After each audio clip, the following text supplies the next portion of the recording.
članovima saveta, a onda i novinarima. Znate kako kažu, pametni prvo čuvaju ukućane, pa onda goste. Evo, posle 3 meseca. After 3 months, I hope you are looking forward to seeing us. You've been looking forward to seeing us. Ladies and gentlemen, welcome to the presentation of the February inflation report, where we shall present the current macroeconomic developments in the international environment and at home, our latest macroeconomic projections, as well as the measures we have undertaken in the period since the previous report. At the very start, I would like to underline several key facts with regard to the current macroeconomic movements and our latest projections. Firstly, due to the weakening of global cost-push pressures, decline in imported inflation and effects of monetary policy measures, for the first time in 2 years, the projected inflation for the current year is at a lower level than in the prior projection, and the projection for 2024 has been lowered to an even greater extent. We now expect inflation to return within the target tolerance band in mid-2024, which is somewhat sooner than previously expected. Secondly, unlike the previous inflation projection, where we saw very pronounced risks skewed to the upside, we now judge the risks to be less pronounced and that it is equally likely that inflation in 2023 and 2024 turns out lower than projected. Though we did not change the projected 2 to 3% GDP growth rate for this year, with which we came out in November, we now estimate even more likely that it will indeed materialize. The reason for this is the fact that we have practically come out of winter months, which are particularly risky in terms of energy supply to Europe, and that global economic slowdown is not as strong as initially expected. The current and projected global energy prices are lower, and the euro area has so far managed to avoid recession. Developments that are more favorable than expected are best visible in the domain of the balance of payment movements. The current account deficit in 2022 was lower than projected in November and amounted to 6.9% of GDP as a result of faster real growth in goods and services export and lower than expected energy import at the end of the year. According to our new projection, this year we expect the share of the current account deficit in GDP to remain similar as in 2022, instead of more than 9% as expected back in November. Equally important is that even in such a difficult situation, once again, for the 8th consecutive year, the current account deficit was fully covered by net FDI inflows. In 2022, FDI inflows to Serbia again exceeded our November expectations, and in conditions of elevated global uncertainty, they measured 4.4 billion euros, or 7.1% of GDP, which is the new highest level of annual inflow on record. The MBS FX reserves are also at an all-time high, measuring 20.9 billion euros in January and guaranteeing the stability of our economy, as indicated by the fact that they have exceeded the benchmark values of all reserve adequacy metrics. A confirmation of our economy's stability and its favorable growth prospects going forward, as well as of the full coordination of monetary and fiscal policies, are investors' high demand for our securities in the international financial market last month, and the achieved financing conditions, especially if compared with countries that have already been rated investment grade. In the remainder of the conference, we will present macroeconomic movements in greater detail and our latest projections. As for international developments, the period since we last met in November was marked by somewhat more favorable global growth prospects and signs that inflation is gradually retreating from its multi-decade highs. Against the backdrop of the energy crisis and tighter financial conditions, optimism emerged as the prices of gas and other energy fell in the European Union and as China backtracked on the zero-tolerance strategy to the coronavirus. There is no doubt that global economic growth will decelerate this year, notably over the tightening of central banks' monetary policies and the prolonged conflict in Ukraine. Still, estimates indicate that the second half of this year will see a recovery propped by the accelerated economic growth in China, gradual balancing of the energy market in Europe, abated global uncertainties, and further resolution of bottlenecks in international supply chains. Inflation remains high in a number of countries, though it is slowly starting to decelerate, primarily thanks to lower energy prices. Also, indicators of halts in global supply chains and container transport costs have almost returned to their pre-pandemic levels. Therefore, cost-push pressures generated on this account are starting to dissipate.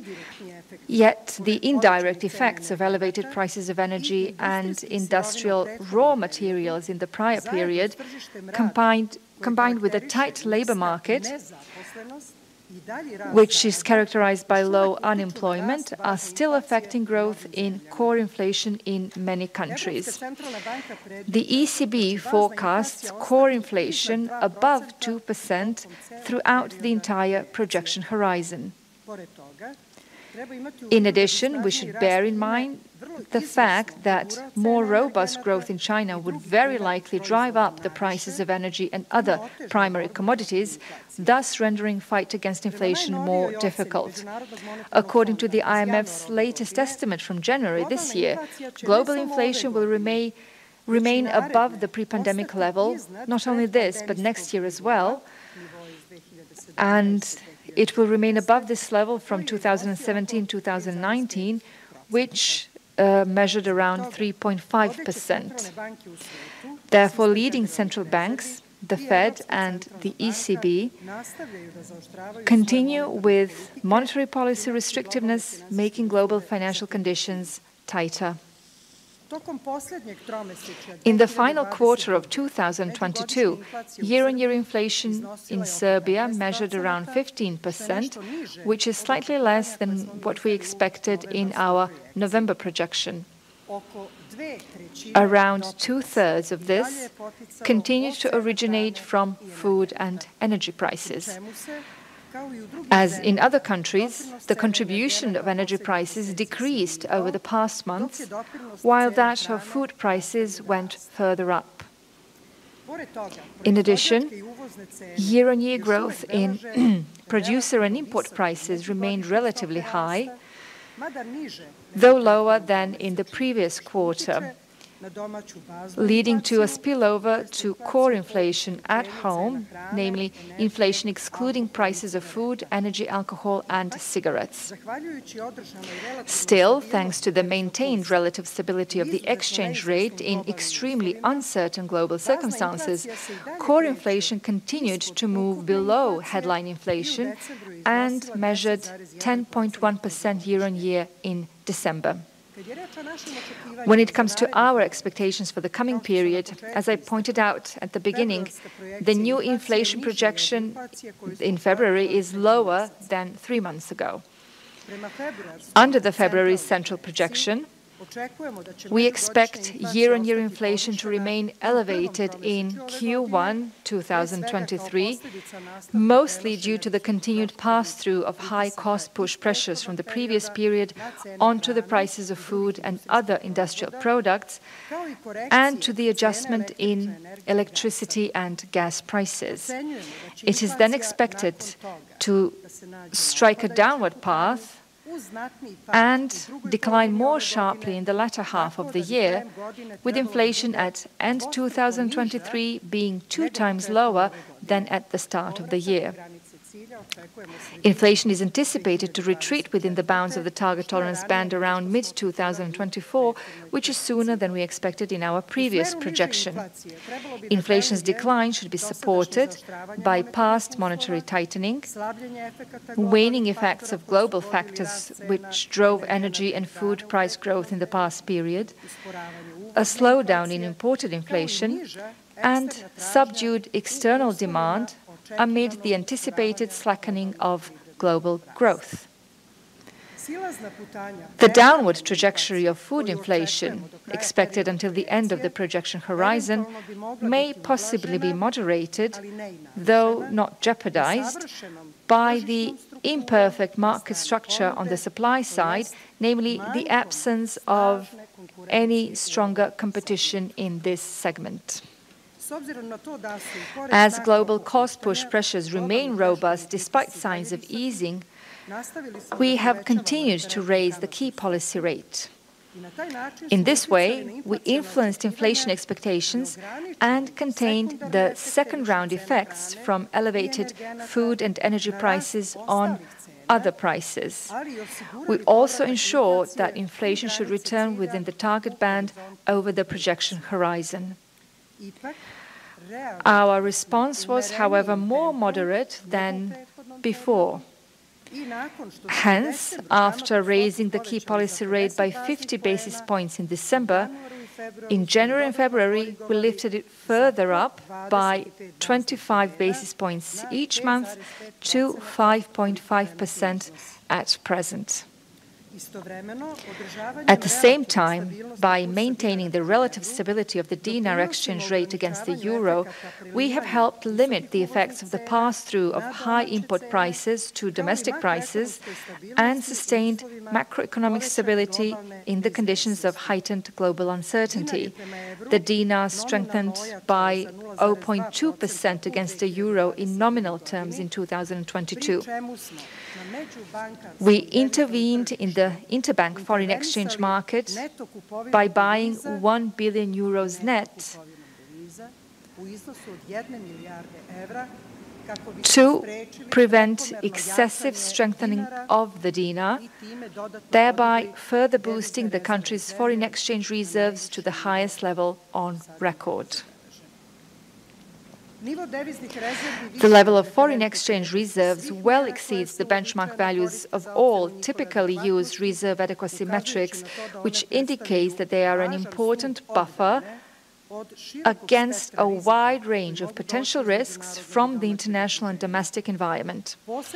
In particular, I wish to highlight that in the current circumstances of extreme uncertainty, when gold purchases by central banks globally have climbed to an all-time high, we have also increased our gold holdings in foreign exchange reserves to 10.8%, which is well above the average for emerging economies and close to that for advanced economies. I'd like to point your attention to this, that in one of the previous text boxes in our report, we dealt with foreign exchange reserve trends worldwide, as well as the reserve adequacy metrics, with special emphasis on Serbia. And you will also have this in this report. You will have an opportunity to read and analyze this. Monetary tightening passed through to dinar interest rates in the markets of money, loans and savings, indicating the efficiency of the transmission mechanism through the interest rate channel. The ECB's continued monetary policy normalization pushed up the interest rates on euro-dominated loans at home. Lending activity rose by 7.3% at the annual level and continued to be led mostly by corporate loans. It is also important to note that the share of NPLs in total loans fell to a new low of 3% in December, indicating that the increase in loan repayment costs did not affect the quality of banks' assets, and that financial stability has been preserved even during the multidimensional crisis we have been facing over the past 3 years. In making the decision on the key policy rate, we assessed that the current tightening of monetary conditions would not have a major negative impact on domestic demand. Factors at home, such as the continuation of positive trends in the labor market and the success in attracting FDIs, continue to prop up economic growth. On the other hand, economic activity at home slackened in the second half of 2022 as expected, reflecting subdued external demand, heightened global cost-push pressures and drought, which resulted in lower agricultural yields. According to the preliminary estimate of the Serbian Statistical Office, Serbia's real GDP growth in Q4 2024 measured 0.4% year-on-year, and at the level of the year 2.3%, which is largely consistent with the MBS's November projection. Under our new projection, Serbia's GDP growth rate this year will range between 2% and 3%, which is also unchanged from our November expectations. The risks to the projection are estimated to be less pronounced than 3 months ago, as the uncertainty regarding gas supply to Europe has decreased, and economic activity indicators for the euro area at end 2022 and early this year turned out better than expected. Assuming that the global economy and, by extension, external demand recover as of the second half of 2023, and in view of the planned implementation of investment projects, primarily in road, railway, energy and utility infrastructure, we expect GDP growth to accelerate from 2024 to the range of 3 to 4% and return to the pre-pandemic growth trajectory of around 4% per annum thereafter. This year's GDP growth will be led by domestic demand, primarily private consumption and inventories. On account of lower production costs and reduced global uncertainty, as well as relatively high planned government capital investment, as of next year we also expect a relatively high contribution from fixed investments, whose share in GDP should remain close to 23%.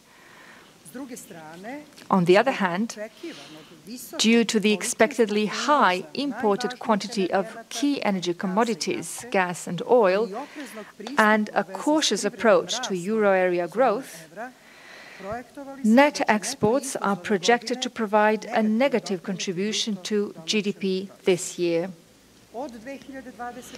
As of 2024, their contribution is expected to turn out mildly positive, consistent with the expected recovery of external demand and the effects of new investment in export-oriented sectors. The current account deficit amounted to 6.9% of GDP in 2022 and was by around 2 percentage points lower compared to our November projection. The better-than-anticipated outturn was primarily a result of lower-than-expected energy import in the last quarter, thanks to a global energy price drop, faster real growth in goods and services export, and a higher surplus in the secondary income account. The current account deficit was fully covered by net FDI inflows for the 8th year in a row, supporting the sustainability of our external position. The record high FDI inflow remained geographically and project diversified in 2022 as well, and channeled mainly to tradable sectors. You can read more about balance of payment trends in 2022 and factors behind the better-than-expected outcome in one of our text boxes, and my colleague Sava Jakovljević will give a more elaborate presentation later on. As for the current account deficit share in GDP, this year it is projected to remain similar as in 2022 and to gradually decline to around 5% in the medium run. As in previous years, the current account deficit this year is also expected to be largely covered by net FDI inflow. A responsible fiscal policy plays an important role in the fight against external shocks and high inflation. In 2022, the consolidated fiscal deficit came at 3.1% of GDP, outperforming the expectations from the revised fiscal strategy for 2023, with projections for 2024 and 2025, thanks to both higher revenue and lower expenditure than initially projected. According to the estimates of the Ministry of Finance, deficit share should remain at a similar level this year and turn downward thereafter, with public debt being kept below 60% of GDP, which ensures the sustainability of public finances. Ladies and gentlemen, dear colleagues, given that global growth outlook is more favorable than 3 months ago and that global cost push pressures are slackening, in our latest estimates, the risks to inflation and GDP projections are symmetric and less pronounced, with the key risks continuing to stem from factors in the international environment.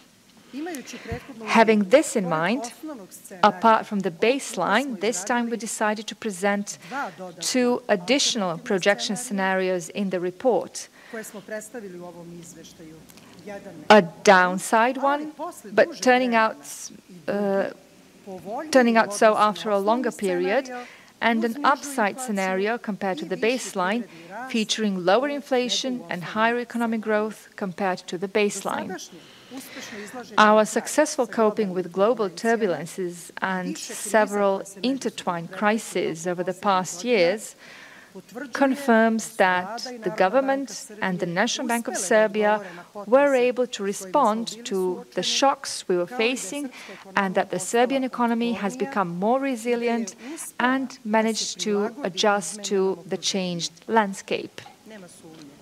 There is no doubt that macroeconomic environment will remain challenging this year too. The National Bank of Serbia will continue to monitor and analyze trends in the international commodity and financial markets and to assess if further tightening of monetary conditions is necessary and to what extent.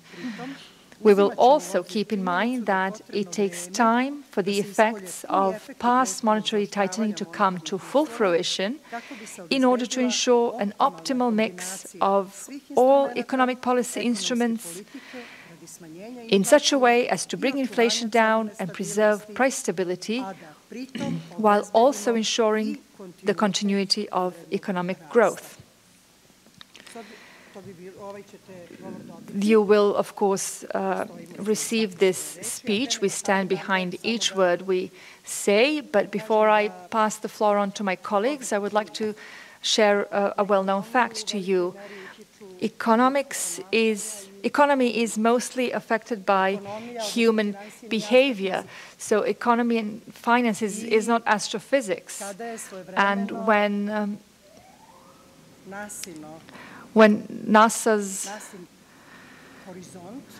NASA's New Horizon, that's what it was called.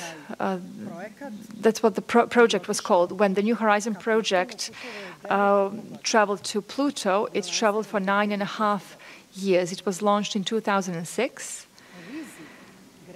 The risk of error was the fourth decimal, in the range of the fourth decimal. So the precision with 99.9998 was the estimated time of the New Horizon vessel to arrive to Pluto. So in 9.5 years, NASA was 1 minute late, 1 minute wrong in its projection, but economy is something else. Economy is life. We have rational and irrational behavior of people, and primarily expectations of people, because they much more often they believe stories and not statistical data. They believe what they hear and not data that they see. So it is up to us to use a responsible approach and statistical data and everything that we leave behind as our documents to try to convince people that we manage expectations that mean a return of inflation into the target tolerance band, into a band that won't jeopardize the living standard of any individual person in Serbia. I would like to pass on the floor to Sava. After him, Mira has two text boxes that she would like to share. One is about better projections of the European Commission. The other one is even more interesting.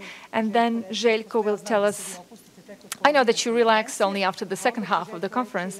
Željko will tell us something that you would like to hear very much about interest rates and loans, and what your everyday concern is in terms of loan repayment or approach to loans. And then we will be open to your questions as usual.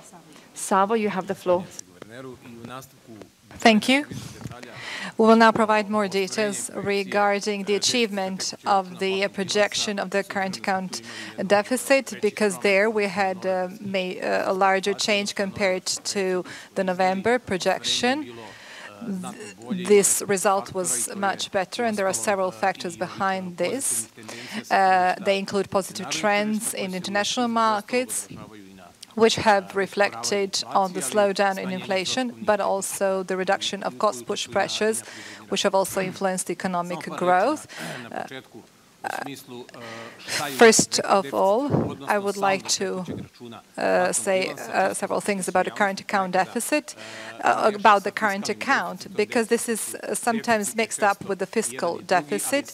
We often have deficit in both places, but the current account is the position of a country towards the world. If this account is positive, the country is in the surplus. If it is negative, then it is in the deficit. As you know, many countries, particularly emerging economies, import energy products and other intermediate goods and raw materials, and this is something that in emerging economies most often have a current account deficit. This is also the case in Serbia, and many countries, when they are in the stage of strong investments, when a lot of machinery equipment is important, this can also lead to a somewhat higher deficit, and the current account deficit being recorded. When it comes to our projection, in November, we projected a current account deficit of around 9%. Our result was 6.9%. This is almost 2 percentage points better. If we look at nominal figures, we expected a current account deficit of around 5.4 billion euros, and the outturn was 4.1 billion euros. This is an improvement by 1.3 billion euros, which is a much better outturn than we expected. What are the factors behind this? As we already said several times, first of all, these are the energy prices in the latter half of 2022. We had a slowdown in these prices, and this had an important impact on lowering the current account deficit. When it comes to prices themselves, we explained this in the previous inflation reports as well. The effect, how the price effect reflects on energy prices and our current account deficit. Last year, import of oil, petroleum products and gas increased by 2.1 billion. And the effect of the price was around 84%, and the impact of higher quantities was 16%. So for petroleum products, the entire increase in import is the consequence of the rise in prices. For natural gas imports, 94% refers to the rise in prices and 6% to quantity.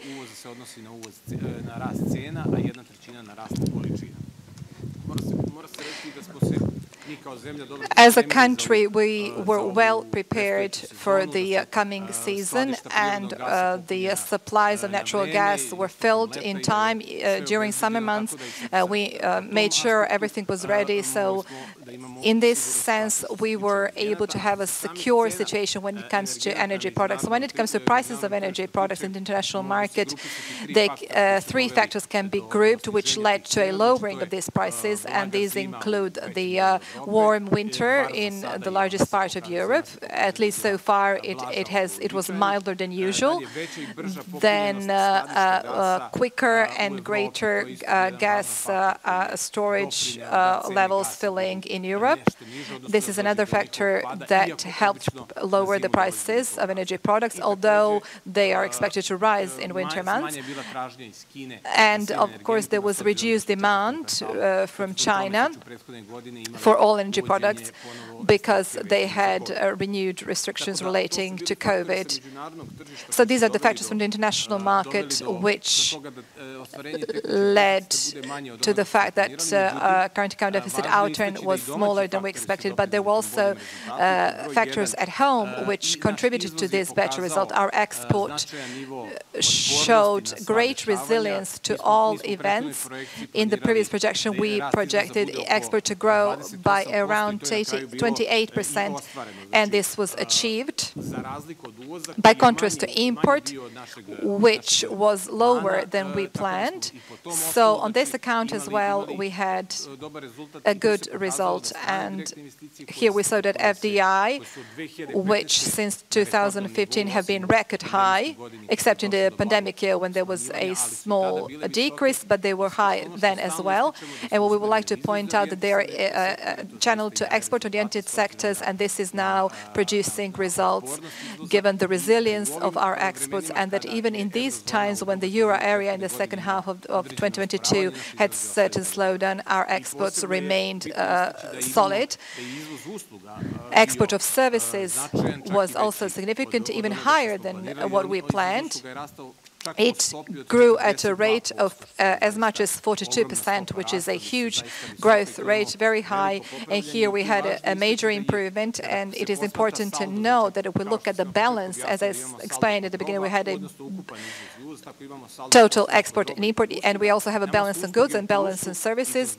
There is a surplus, a great surplus on services. We had a surplus last year in the exchange of services of 2.3 billion euros, and this is an improvement relative to the past year, and total export of services increased by 3.3 billion euros, and it was 11.1 billion euros, and this is certainly an important factor of our economy, which ensures an inflow of foreign exchange and resilience to foreign developments, and this kind of growth and a continuation of a positive trend in the service sector is expected to continue in the coming years. When it comes to the projection of the current account deficit in 2023, we expect the deficit of the current account to be similar as in 2022, around 7%. Even this projection too was also very cautious and very conservative, and we took into account the risks that stem from high uncertainty in Europe and the continued conflict in Ukraine. There is a risk that energy prices could rise again. We already see some growth in the prices of crude oil, but for now, in other segments, things are much calmer than in the previous year. So from this aspect, it could happen that this outturn of the current account deficit is even lower this year compared to what we projected. Also, it is realistic to expect that in the coming years, the current account deficit would go down towards the level of 5%, because we already have the effectuation of this high export rate. We can expect that investments from the early years, particularly foreign direct investment, would contribute further to export, and that in the coming years we would have a situation where we have a positive contribution of net exports. So from this aspect as well, we expect a further improvement of the current account deficit. As we already mentioned, all these details and even more data is available in textbook 4, entitled Assessment of Balance of Payments Movements in 2022 in Serbia and the Factors Behind Better Than Anticipated Results. Thank you, Sava. Thank you. We would like also to point your attention to several text boxes which we had in this inflation report. One of them is the easing of global cost push pressures, which in the previous period were the key factors behind growth in global and inflation at home. Some of these indicators were already mentioned by the governor, specifically which are the cost push pressures that have weakened. First of all, bottlenecks in global supply chains. They reached their maximum towards end of 2021, at least according to the estimate of the New York Fed, which produces this indicator, and they are currently at a multi-year average. What led to the increase in these bottlenecks? First of all, it was the rise in demand in many countries as a result of the lifting of containment measures and the opening of these economies. And supply was unable to adapt to this great demand in the short term. Then we had a different situation. Demand slackened and supply increased. And this led to a certain balancing of supply and demand and an easing of bottlenecks. The second indicator is the price of overseas container transport.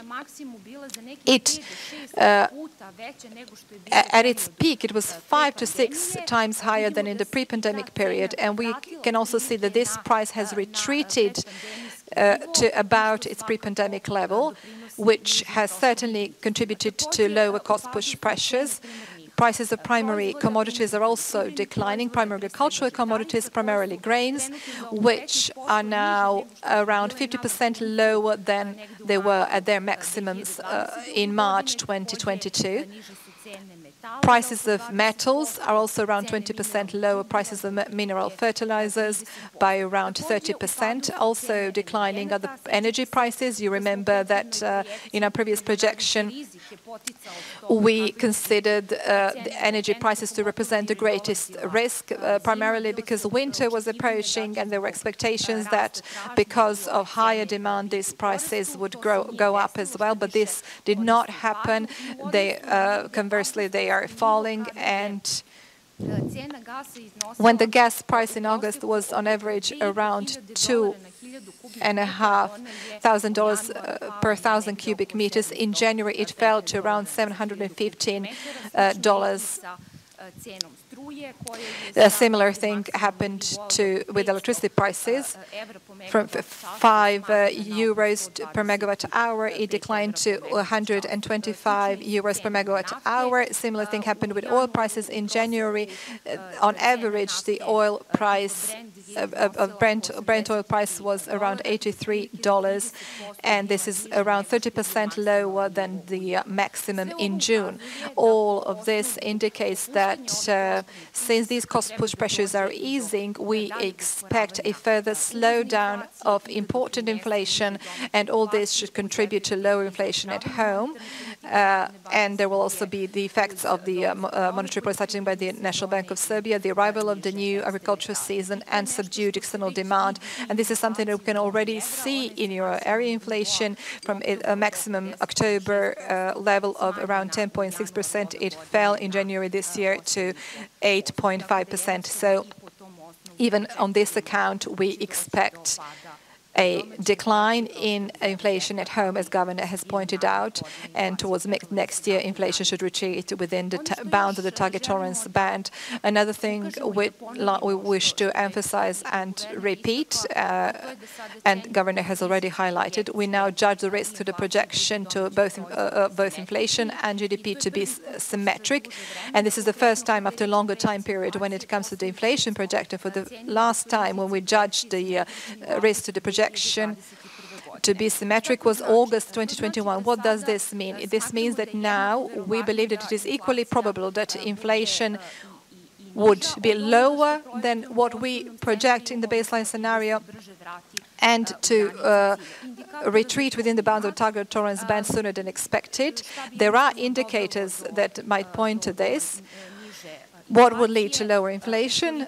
If this global weakening of global cost pressures continues and is stronger than we expected, and if euro area inflation declines faster than we expected, this is something that has been happening over the past months. Over the past months, euro area inflation has slowed more than the market expected. In that case, there will be less need for the ECB to respond, and the overall degree of tightening by the ECB would be smaller.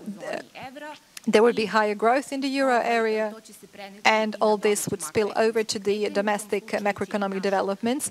Our inflation would be lower because of lower cost push pressures and lower imported inflation, because of the more favorable financing conditions and greater external demand. And this would push up our export, and by extension, economic growth will be higher. Lower energy import and greater external demand would result in a lower current account deficit.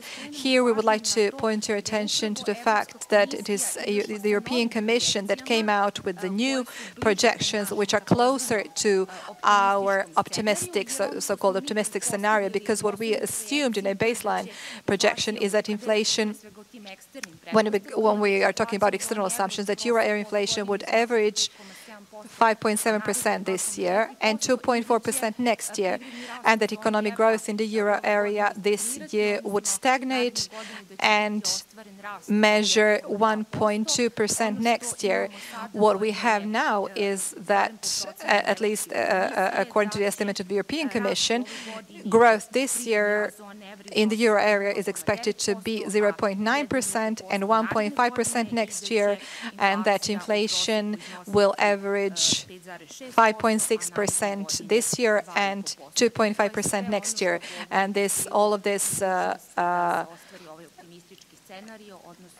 might support the materialization of this optimistic scenario, and inflation could be lower and retreat within the target tolerance band sooner than in our baseline scenario.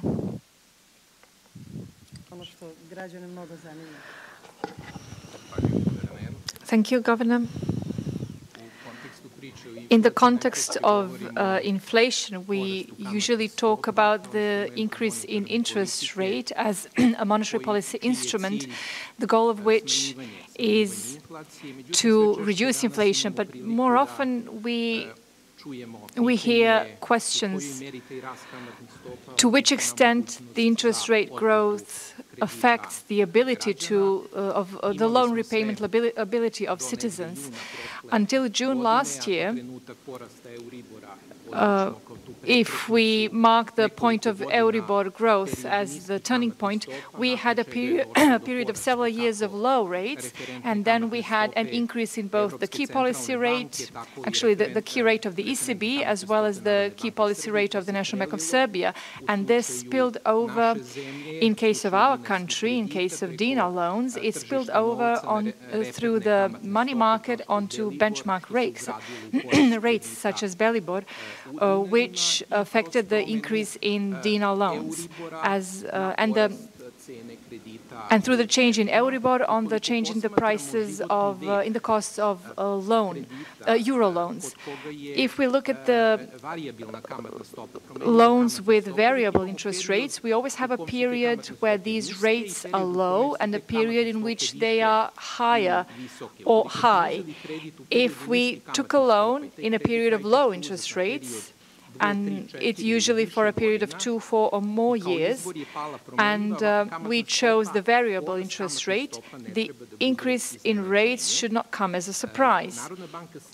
The National Bank of Serbia in 2018 passed a regulation which binds banks to inform clients fully in the pre-contractual phase as to all possible changes in interest rates by presenting them a simulation on paper of the increase in their monthly liabilities under the loan in case if the rate rises by, for instance, 3 to 5 percentage points.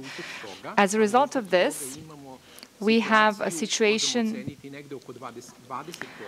where around 20% of loans approved for procuring housing loans, clients chose fixed rates.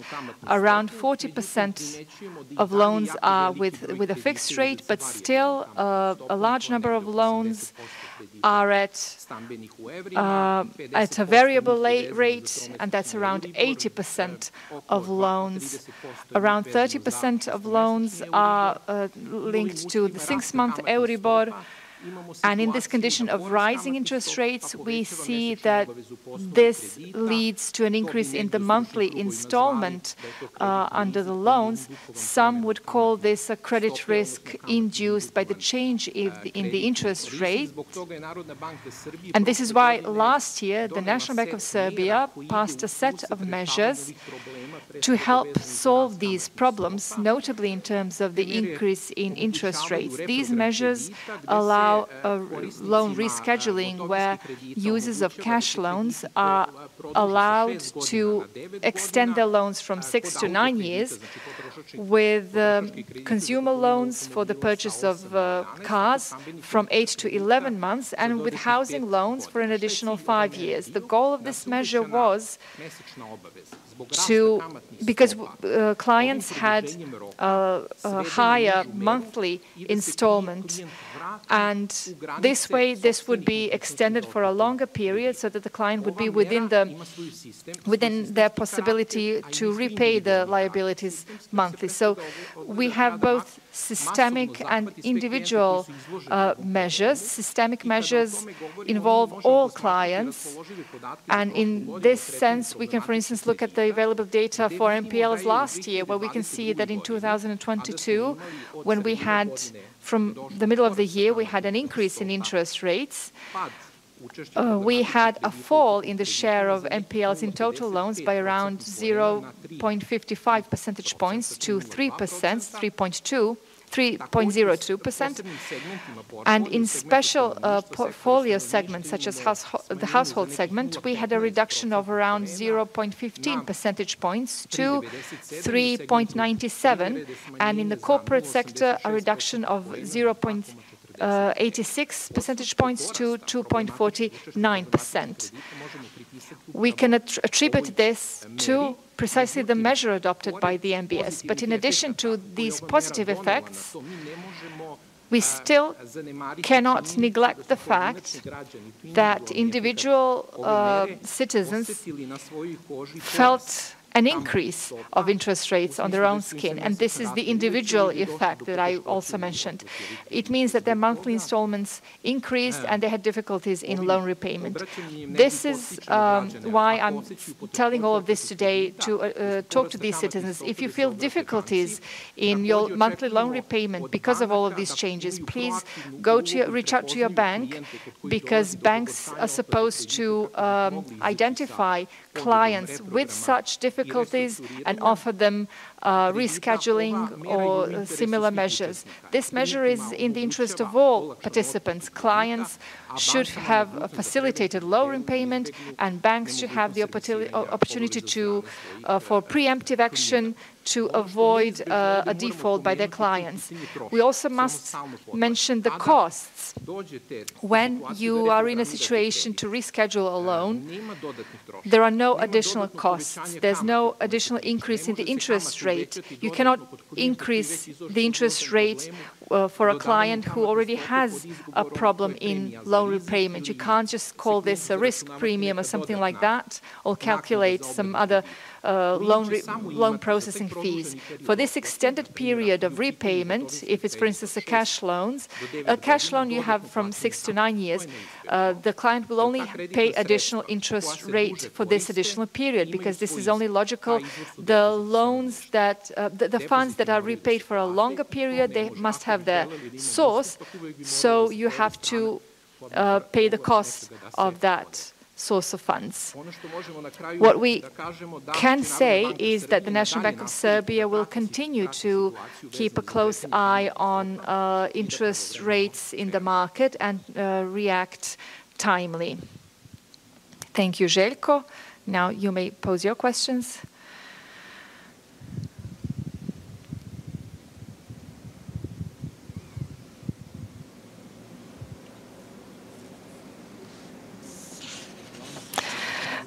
Miloš Jošić, N1 television. We heard an expert analysis of this report, but citizens who are not economists, I think they wonder that you estimate inflation to go up in the first quarter, and as we heard before, to turn downwards in the second half of the year.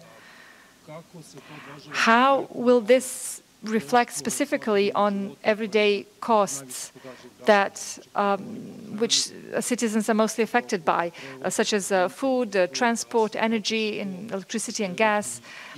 What will this look like from the point of view of an ordinary man?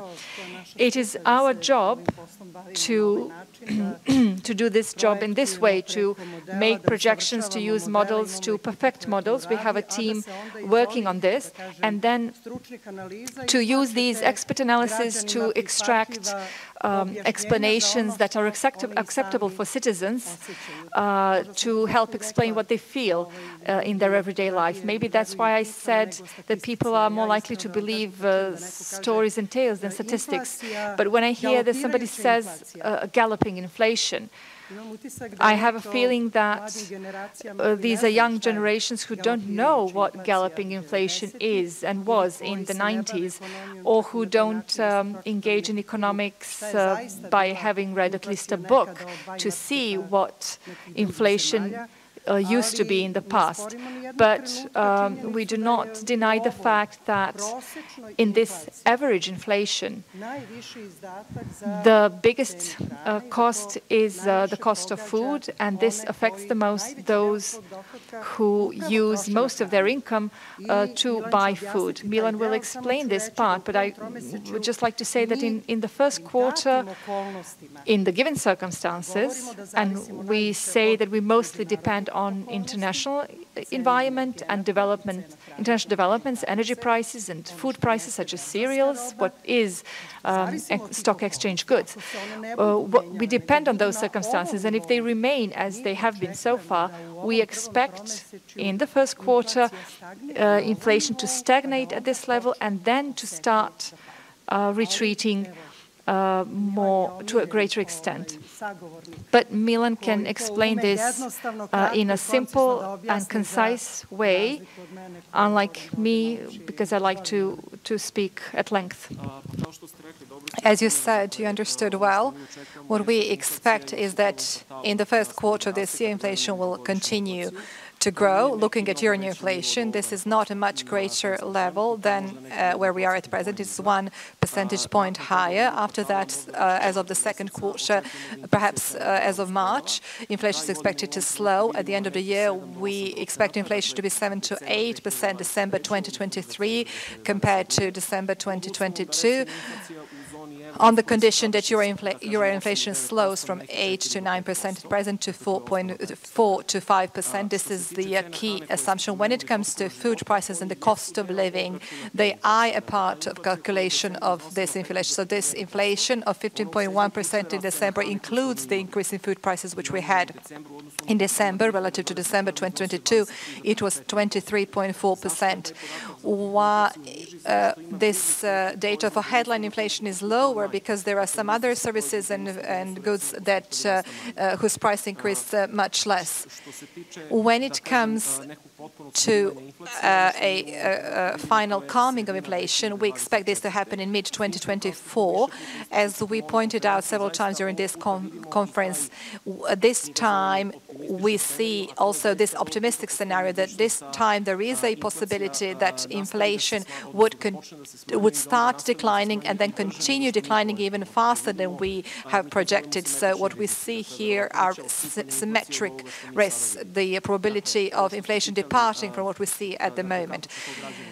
So you asked how the citizens will feel this. What we can expect is that in December, year-on-year inflation will be 7 to 8%.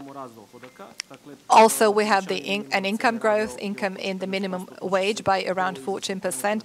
This will certainly spill over to the entire corporate sector, increase in public sector wages 12.5%, and we also had an increase in pensions, 9 plus 12.1. At the end of the year, citizens should have more income at their disposal than at present. I would also like to add something. Serbia is a small and open economy. We are not an isolated island.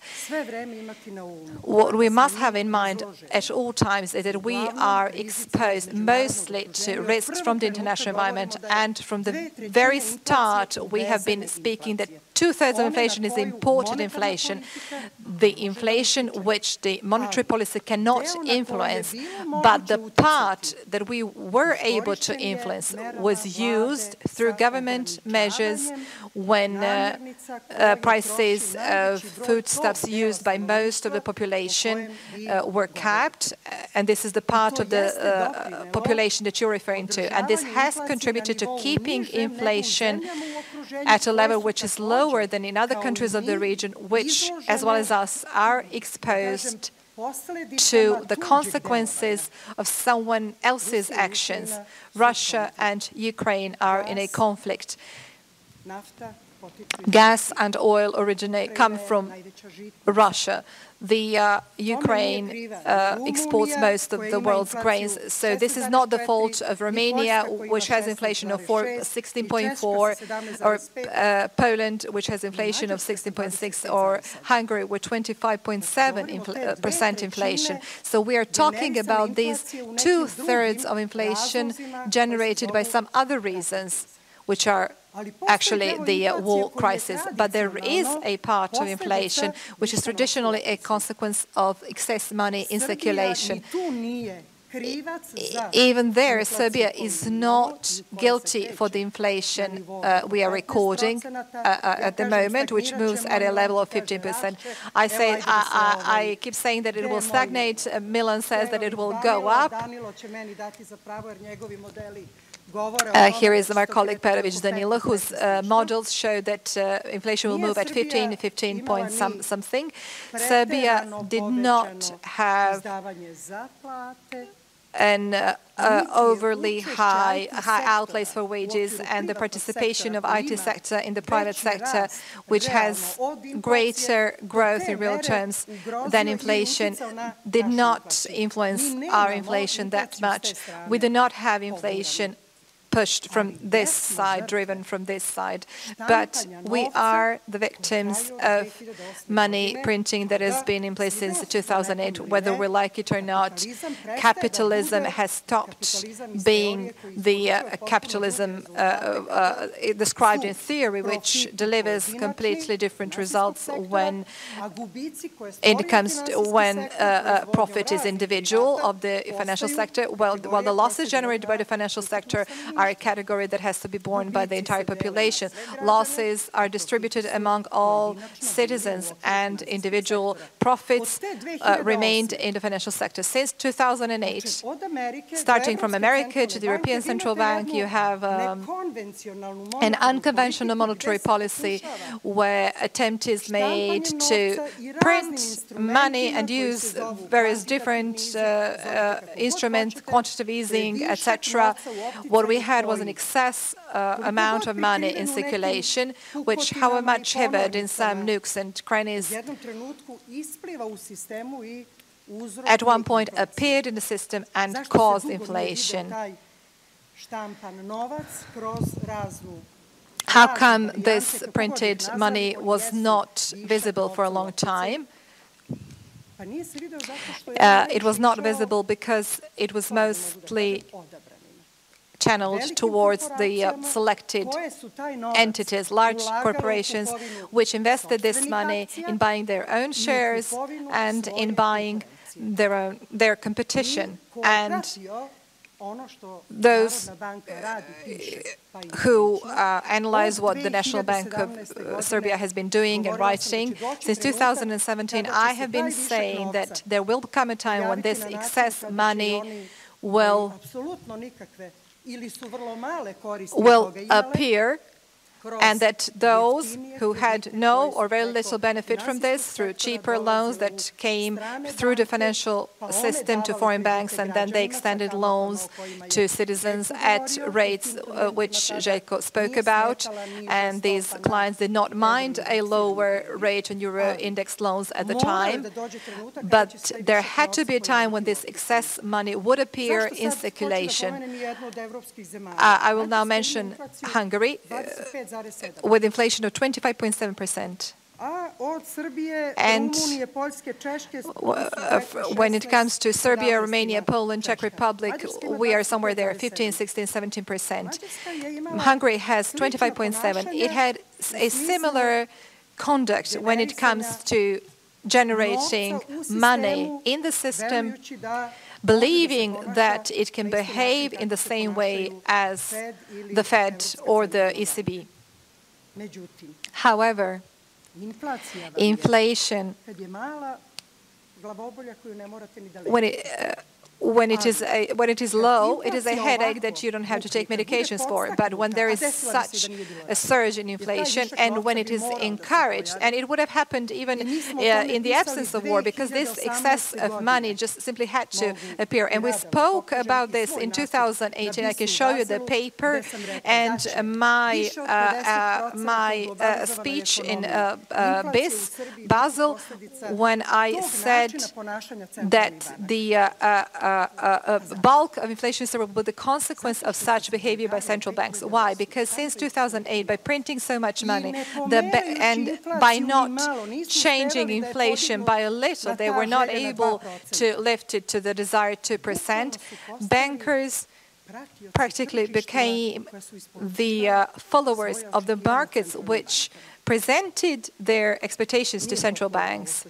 What I'm about to say is not popular, but it is true. Those who come to Fed, they come from large banks which recruit their best staff to the Federal Reserve. A similar thing happens with the European Central Bank, but not to this extent. These people who lead the Federal Reserves are scared by failure by printing by their failure to push up inflation by printing money. And this connection between the amount of money in circulation and inflation was lost until 2019.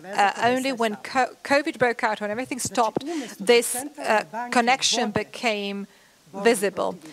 So central banks should have fought against inflation and managed the markets by pursuing their own policy and by influencing inflation through their rates and the instruments they have.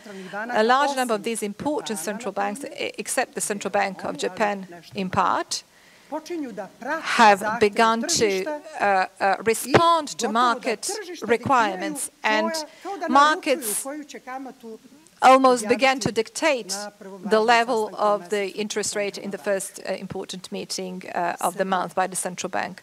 Serbia did not follow this trend. It did not introduce negative interest rates. It did not look up to the policy pursued by these central banks, though we looked at every step they were taking. But we knew that our economy is specific, that we have a history that is remembered by generations that went through hyperinflation. We try to make sure that our measures are the most efficient possible. Low inflation and price stability is our first objective, but another as important objective is financial stability and the support to economic growth. What is support to economic growth? Higher employment, wages. So despite these circumstances, we have been able to reduce the level of NPLs to 3%. Do you know what that means?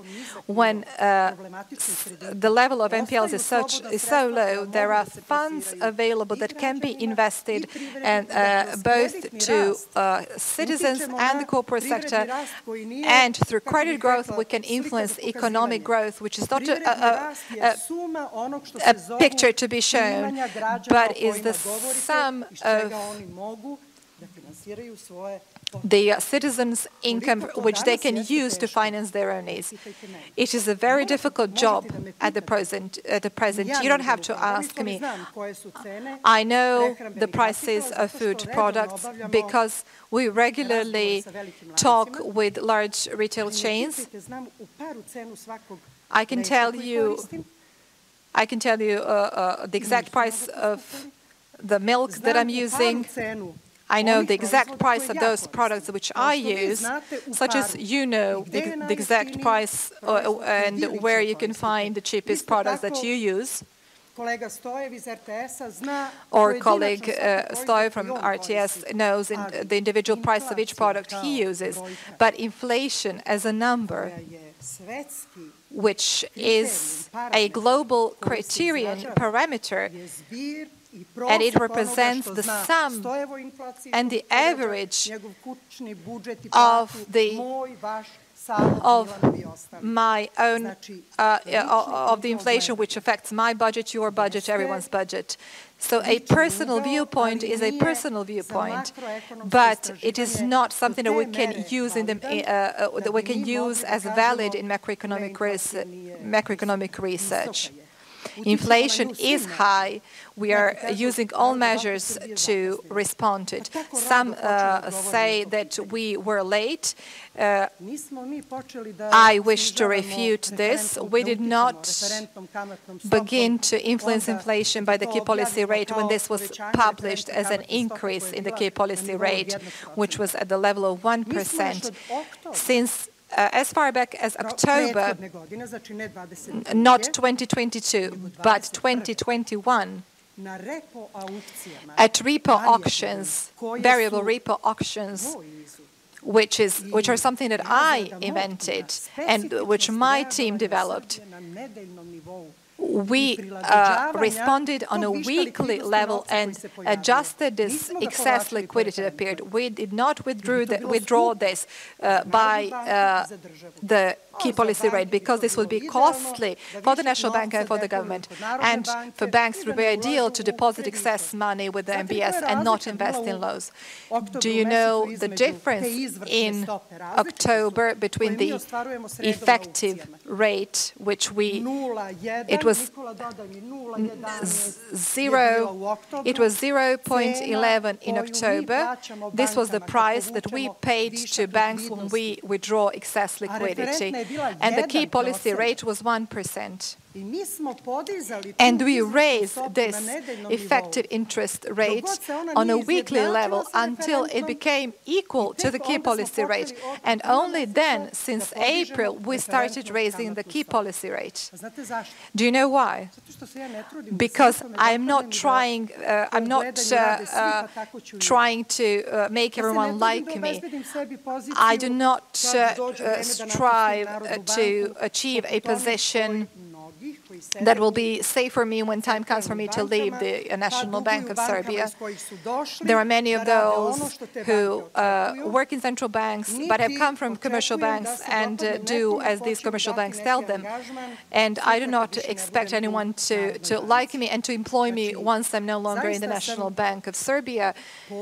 I am proud that we are working in an objective manner, and here we have a rare example of cooperation between the National Bank of Serbia as the monetary authority with fiscal authorities and executive authorities, which have greatly assisted us in helping Serbia prevent higher inflation in such challenging circumstances, because through its responsible measures, the government gradually led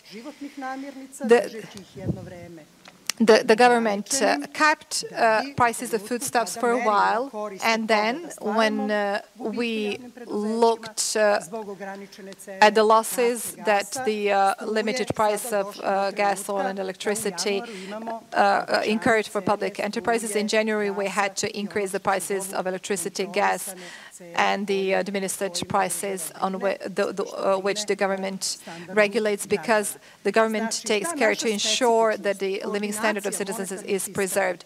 So this coordination of monetary fiscal policies, the responsible approach of the National Bank,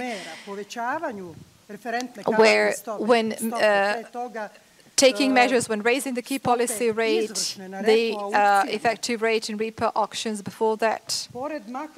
In addition to macro-prudential measures where we influence cash loans, the possibility of rescheduling of other loans.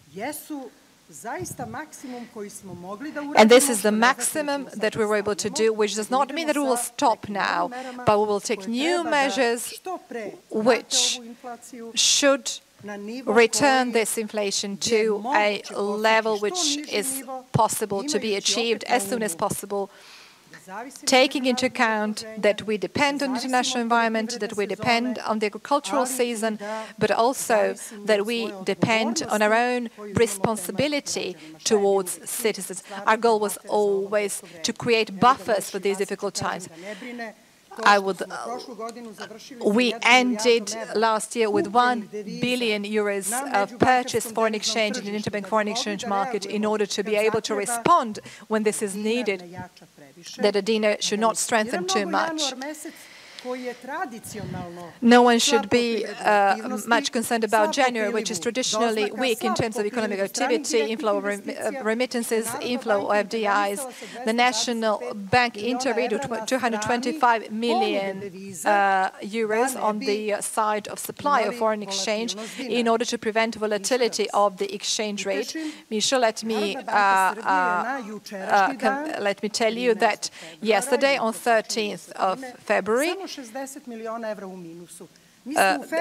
National Bank has been only 60 million in a minus. In February, we already bought 165 million euros, responding in order to prevent excessive strengthening of the dinar. And January is not a benchmark month, and it does not reflect the movement in foreign exchange supply and demand and the response of the National Bank.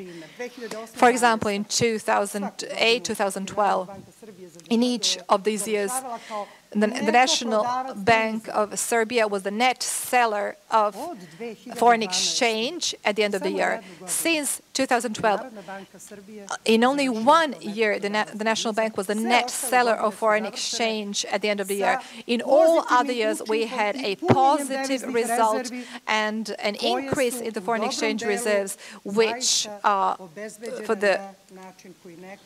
for the most part been procured in the least costly manner through interventors in the foreign exchange market. We have ensured a predictable environment. We have portfolio investment inflows. Portfolio investors may reflect a short-term sentiment. They come here for a year, 2, maybe 5, but they have the possibility to sell the purchase securities in the secondary market. But those who invest in building a factory here, what we call the foreign direct investment, this is a long-term trust in the environment which we have created. I say created as a country altogether, wishing to show that in this country, and even in the circumstances where it is difficult to keep things under control, it is still possible to create a predictable environment where people can work, make money, and earn and take out profit. This is another question. What does 1% of the wealthiest global population amid this unequally distributed profits? Do they reinvest profit? Do they invest them in consumption or in research and development? I do not know what they are doing, but I know that we at the National Bank of Serbia are investing a lot in research and development of our personnel in order to be able to respond to all these challenges in this way. I wish to recommend our publication where we publish the papers produced by ourselves, because we're not in a position to stimulate all people working in the National Bank in the way that they achieve certain position or appear in public. So we decided to publish our own bulletin where we publish papers, and those who are interested in this subject matter, we have different topics. This is a 6-month monthly publication, and there we have a good deal of interesting details from which you can learn a lot.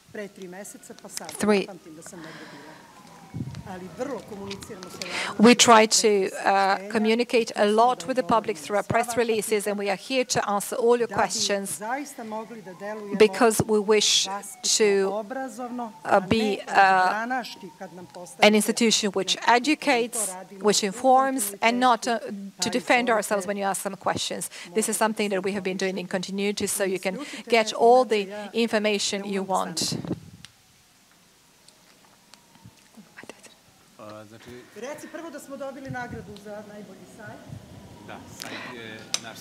Yes, our website is among the 50 best IT products, so to say, in the past year. So we have received this reward. And as for the bulletin that the governor mentioned, this is a miscellany of papers written by our employees. Those are scientific and research papers. The bulletin comes out in March and September. It's a semi-annual dynamics. We cannot manage any more than that because of all of our daily activities. The bulletin has 4 or 5 papers.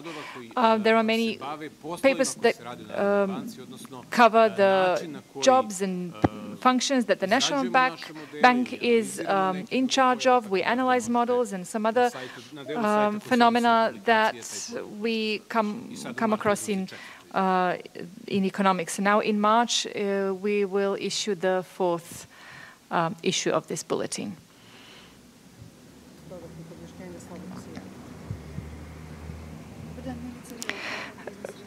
Milica Rilak from the Business Portal.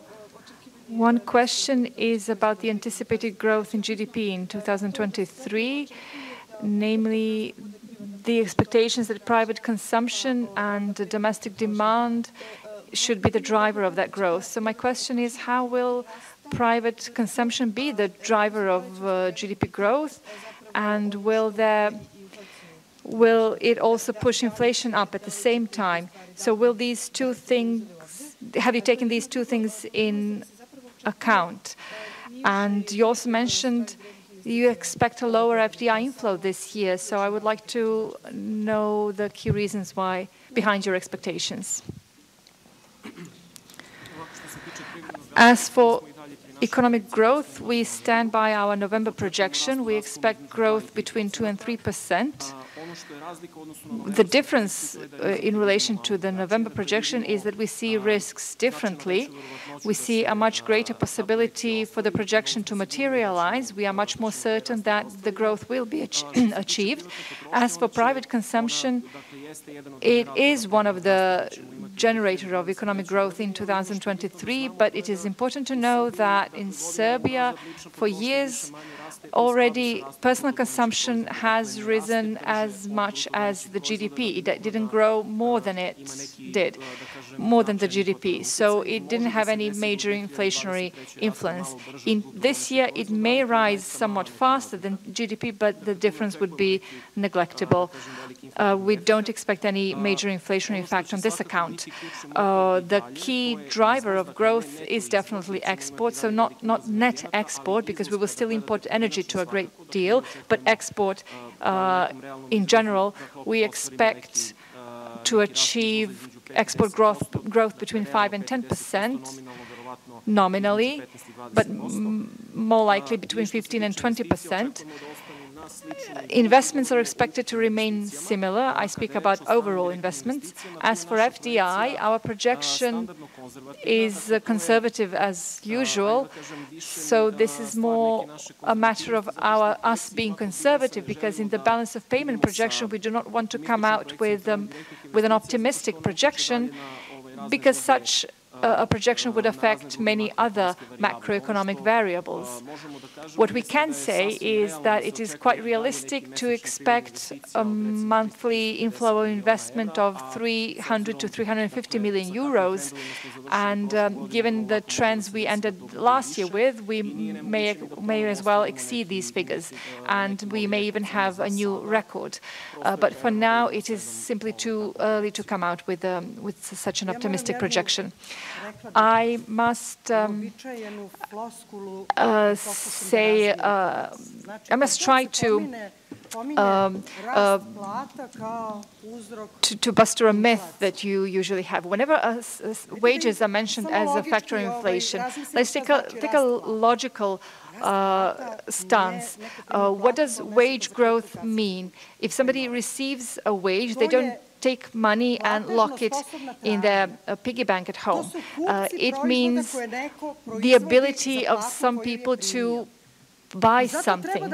So we should be interested in an increase in wages and to make sure that demand is the factor behind this growth, because those who come to Serbia and who produce things, they are interested in having households with available income so that they can purchase these products. And we want them to purchase these products with their salary, with their wages. With loans, yes, but not as in the inherited model that we had in the 1950s after the Second World War in the US, when this model was simply a necessity, when all kinds of consumption was stimulated compared to the savings before that period, because in 1951, the first credit card was introduced in 1951. I don't know if anyone remembers, but believe it or not, in the US at the time, the interest rate on a cash loan, on a current account overdraft, was deducted from the tax that a taxpayer had to pay, because that was a time to encourage consumption. We do not have such a period now. That period has ended. It lasted until 1980s, but then it became evident that you should borrow only as much as you can handle. However, the habits of having everything you want has remained in people as a model they look up to. So they satisfied this need by going into debt beyond any measure they can handle with their own salaries. So increase in wages, increase in pensions, increase in private consumption, in private demand is actually a possibility for increased production and sale of products that shouldn't be just stacked in storage facilities, but they should have buyers who can afford these products.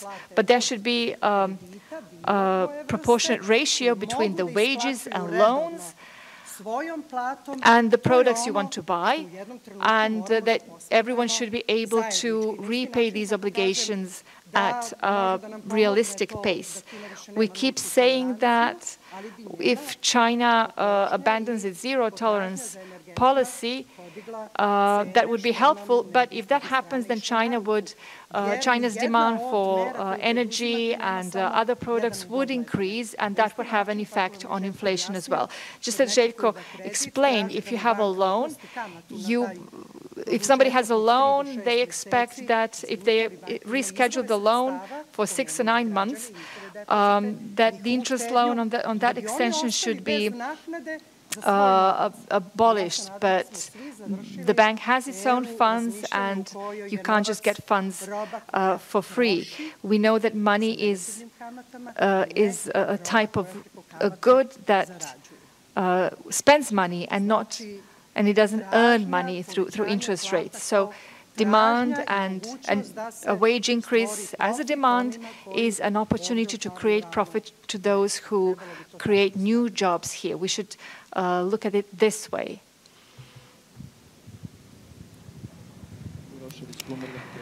Of Bloomberg Adria, so the Fed and the ECB have been mentioning core inflation more and more as a measure based on which they make their decisions. How much do you take core inflation into account? Is it included in the projection, and do you expect it to continue down together with the headline inflation or not?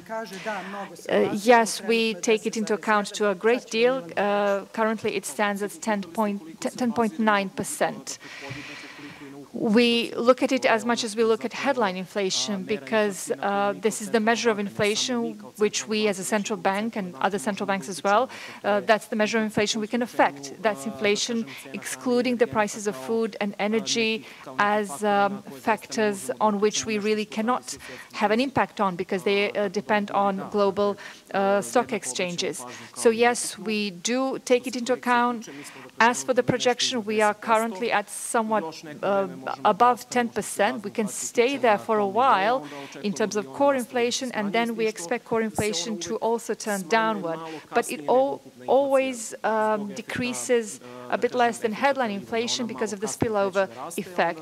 It turns upward a bit later, and so it does the same when it's supposed to go down.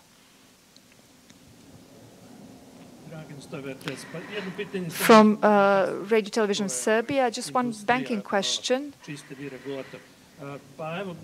Because you regulate this industry. I had a loan 5 years ago, because you mentioned a personal look. I took a cash loan 5 years ago with a 7% interest rate. Now I saw an offer from a bank of a 7.7 interest rate. So did the bank manage to find a loophole in the way they can earn costs? So even though 3-month Belibor was 5.14 in January, this is even higher up. So I'm not sure whether this is about the insurance premium or just the loan policies being tightened. How will this affect consumption, which is the generator of growth, notably in the housing loan area?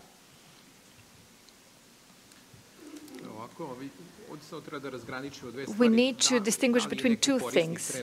If somebody is currently a loan user, then that fixed part may not be increased, because the interest rate offered to clients comprises the market part, Belibor or Euribor, whether it's a dinar or euro loan. For existing clients, this rate should not be increased because that's unacceptable. They already have difficulties in loan repayment. But if we speak about taking a new loan, having in mind that macroeconomic circumstances have changed in terms of the possibility of the occurrence of new NPLs, then the bank has this possibility, if its estimates indicate this, that there might be an NPL occurring or something like that. It may increase its part of the risk premium, which is an integral part of the loan. If you have any dilemmas as to the offers in the pre-contractual phase, as Željko said earlier in the meeting, you have to be informed about every detail of the loan agreement. If there are doubts, if something is unclear, if there's a problem you cannot identify or you don't understand it well, please reach out to our Financial Services Protection, Consumer Protection Department. We have the rates on our website, and that's the possibility for you to control the hidden costs in the bank that may sneak by. And this is something that you haven't taken into account.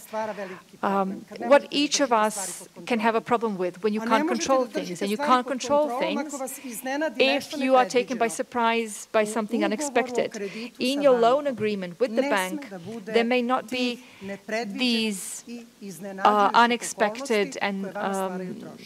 unexpected circumstances that create more costs for you.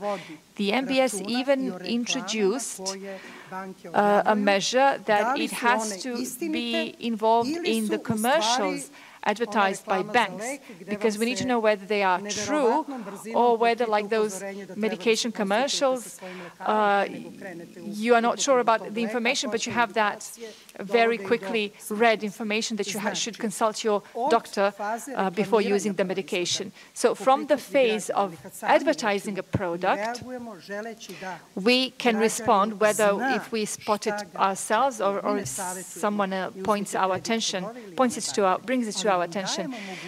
So you have the ability to compare offers, but our offers are usually on the website, they're usually average offers, but you as a client should be aware of this and then go to your bank and maybe negotiate even better conditions. But you should not be surprised by anything. If you are, then please respond, reach out to us. At the last executive board meeting that we had on the 9th of February, we had a report from our Consumer Protection Department, where in only a month, we had 578 million dinars of funds returned to loan users on account of the supervision conducted by our Financial Services Consumer Department, because banks had to repay these funds to users because we determined they didn't have the right to collect those funds. So you need to check on banks, but you can also, so to say, tip them to the National Bank of Serbia, because we are in charge of them. Banks cannot exist without clients, so they need you as well. We are forced to purchase a large deal of FX now to create liquidity and then to withdraw it to calm down inflation. This won't last long. We don't want to let banks go to sleep and just to make it easier for them to invest these funds with the National Bank of Serbia instead of giving them to the corporates or households. We will find a solution for this as well, because it is not our goal to have them store their excess money with us, but it is in our interest indeed to have buffers such as FX reserves, but we should have a measure in everything we do. So please reach out to us. Što, Mišo, moraš da se javiš, baš sam te lepo prozvala, kao i nas. U roku od 2 sekunde po obaveštenju kolike su nam within 2 seconds from the press release on FX reserves, Misha publishes that for the first time since May we published 222 million euros. I already explained this, Misha. Thank you for explaining that this was a seasonal in character.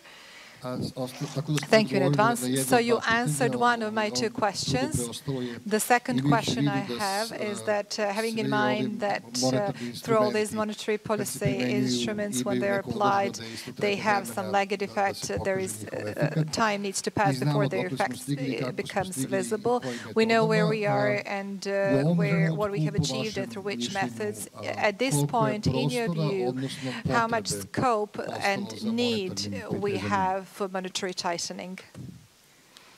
As Alan Greenspan would say when he was the height of his popularity, if they understood me well, it is a sure sign that they did not understand what I wanted to say.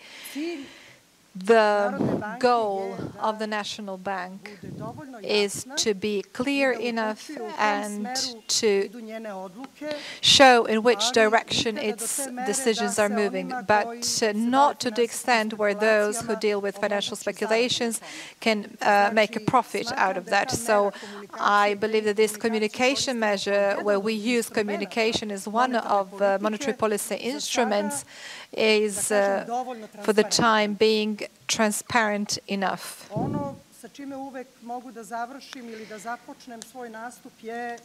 What I can always say is that we have proved that we know and that we can, and that stability is something that has no alternative for us, because this is a common interest for all players.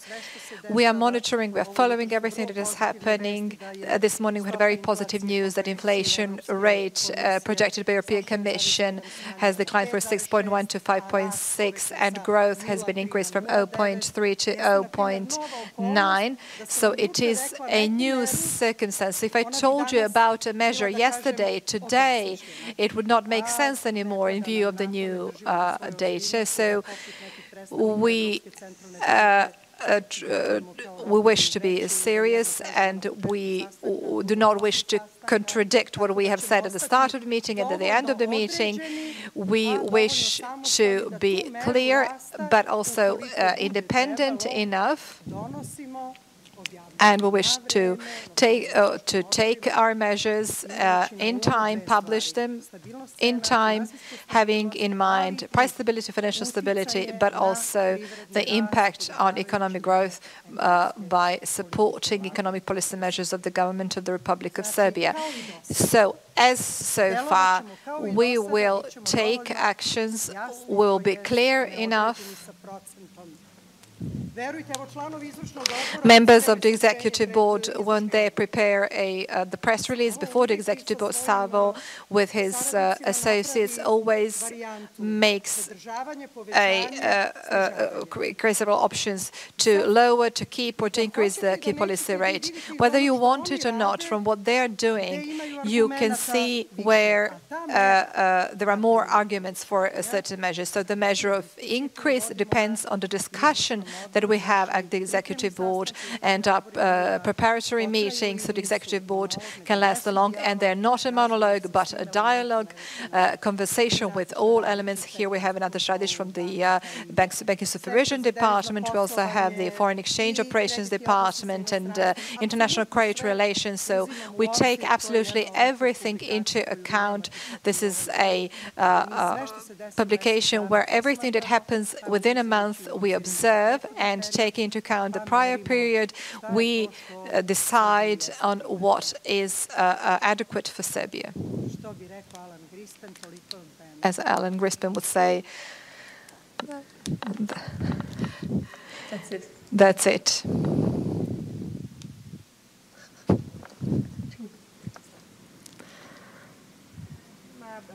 Hello, everyone. What is your position? Is there a possibility for inflation to become a chronic problem in the period ahead of us? This is Bloomberg Adria Television.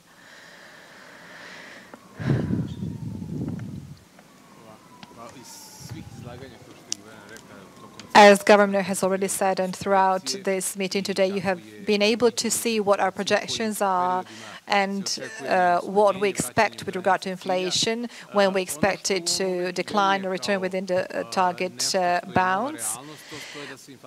At present, the new reality is that inflation will not return to those low negative levels in the next 2, 3, or even 4 years. So from that aspect, there has been a change in the economic reality and the economic situation, mostly in the international environment when it comes to energy products, primary agricultural commodities, and primary commodities as a whole.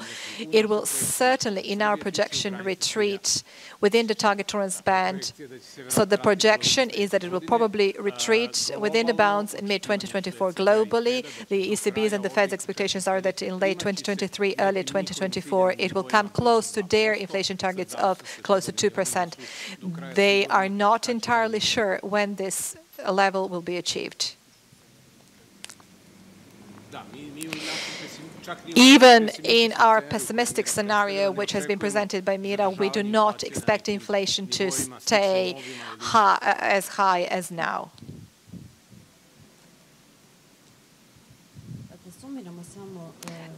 Just to sum up, for those users who have higher loan installments, you said that one of the options was rescheduling, and that you said that at the time of signing the contract, you must insist on all explanations. So perhaps you could sum up what the options are, and then the final set of measures that is not binding for banks. Do you have data on whether banks are giving this possibility of extended repayment period for cash loans to users, and the other options that you've just spoken about?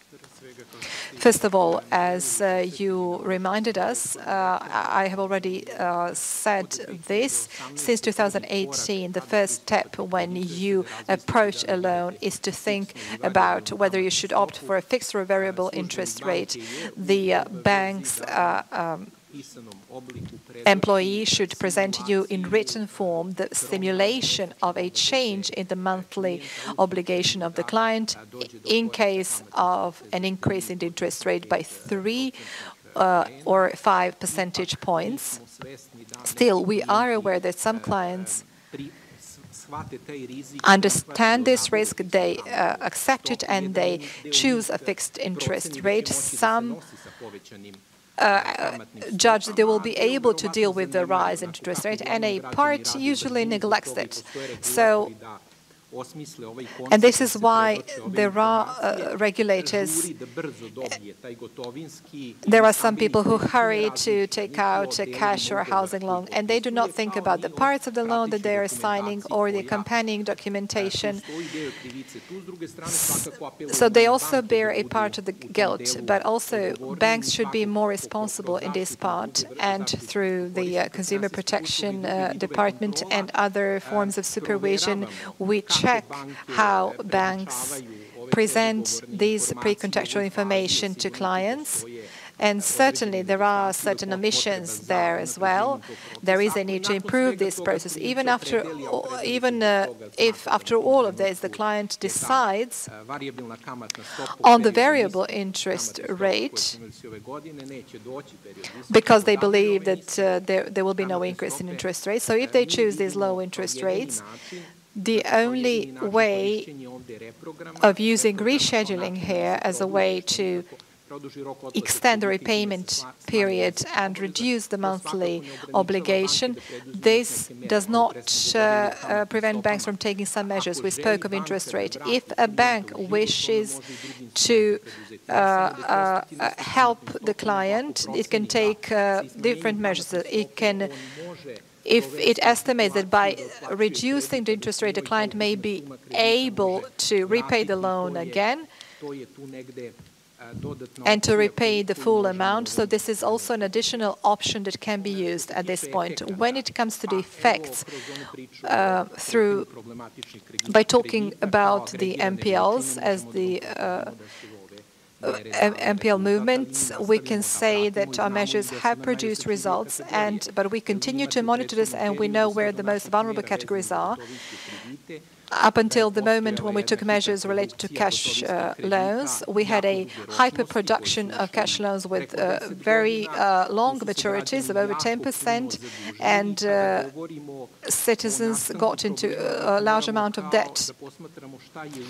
So when we talk about a problem, we need to think about the cause of the problem and the trigger for the problem. So the cause is excessive borrowing by clients, and the trigger of a problem can be the rise in the interest rate or a change in the exchange rate, which we will not allow. So these are the things that we need to consider.